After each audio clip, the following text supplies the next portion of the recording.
Bienvenidos en Aprendiendo Juntos. Hoy presentamos a Pulgarcita. Había una vez una mujer a la que le gustaban mucho las flores. Todo su tiempo libre lo pasaba regando y podando las plantas de su jardín, pero no tenía a nadie que le ayudara. En el fondo, la mujer estaba triste y las flores que con tanto amor cuidaba, se dieron cuenta. Entonces decidieron ayudarla. Dejaron caer una semilla especial para que la mujer la sembrara. Así fue como la semilla salió: primero una hojita, luego dos, luego un tallo y por fin empezó a formarse un capullo. Era un tulipán. ¡Qué flor tan bonita!, exclamó la mujer, y besó aquellos pétalos rosados. En el mismo momento es que sus labios tocaron la flor, ésta se abrió sorpresivamente. Sobre sus lindas hojas, se veía una niña pequeña, linda y gentil, no más larga que un dedo pulgar. Por esa razón la llamó Pulgarcita. Todos los días Pulgarcita jugaba, cantaba o bailaba sobre la mesa de la cocina, donde la mujer había puesto un plato hondo con agua y una hoja de tulipán a modo de barquito, en la que Pulgarcita podía navegar de un borde al otro del plato.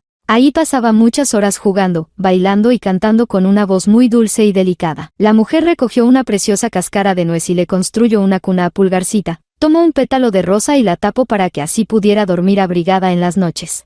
Un día mientras cantaba, un sapo escuchó su bella voz y se quedó observándola hasta el anochecer. Aquella noche el sapo entró en la casa por una ventana que estaba abierta y tomó a Pulgarcita mientras dormía. Al cruzar el jardín estaba el pantano donde vivía el sapo junto a su hijo, quien al ver la belleza de la pequeña quiso despertarla enseguida, pero su padre le pidió que la dejara dormir en una hoja grande de nenúfar en medio del agua para que así no pudiera escapar.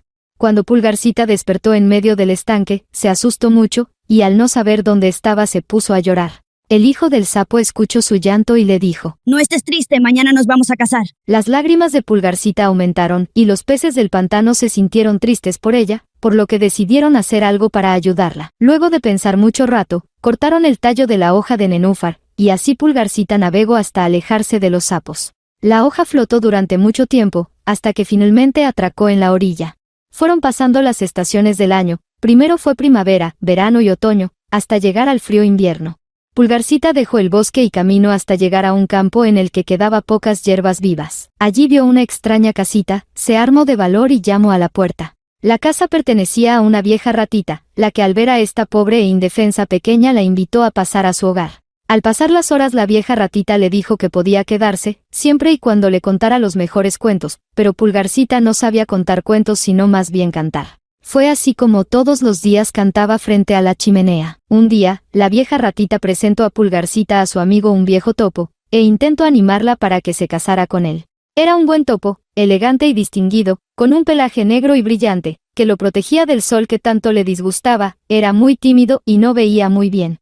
En cuanto vio a Pulgarcita se enamoró de ella. Le mostró dónde vivía y los túneles que había excavado durante los últimos meses. Cuando estaba recorriendo los pasillos subterráneos, encontraron a una golondrina que se había caído en la casa del topo y no se podía mover. Pulgarcita se acercó lentamente y cuando estaba arrodillada junto a ella, se dio cuenta que aún estaba viva. La cubrió con hojas que estaban a su alrededor para que no pasara frío. Al pasar los días, la golondrina se transformó en su mejor amiga y compartieron todas las tardes de las siguientes estaciones. Cuando llegó la primavera la golondrina estaba completamente recuperada y ya podía volar hasta los países cálidos en busca de comida. Fue así como un día le ofreció a Pulgarcita que se fuera con ella, pero Pulgarcita no quiso irse sin despedirse de la vieja ratita, ya que había sido muy amable con ella.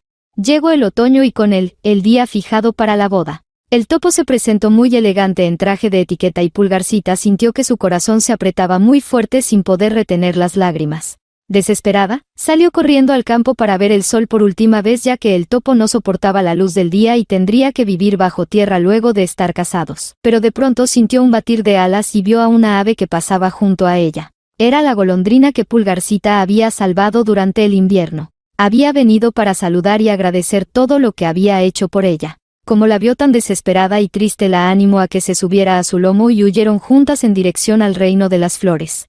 Pulgarcita miró a su alrededor, y se dio cuenta que estaba haciendo lo correcto. Lo que ella realmente quería era conocer el verdadero amor. Llegaron al maravilloso reino de las flores y Pulgarcita notó que en cada una de ellas vivía una persona de su mismo tamaño. La golondrina dejó a Pulgarcita en una bella flor y la pequeña quedó fascinada, comenzó a cantar. Enseguida su melodiosa voz se escuchó en todo el bosque llamando la atención del rey de las flores. El rey al seguir la melodía se encontró con Pulgarcita y al mirarla fijamente a los ojos no tuvo duda alguna que era la mujer que por tanto tiempo esperaba. Así fue como Pulgarcita conoció el amor verdadero.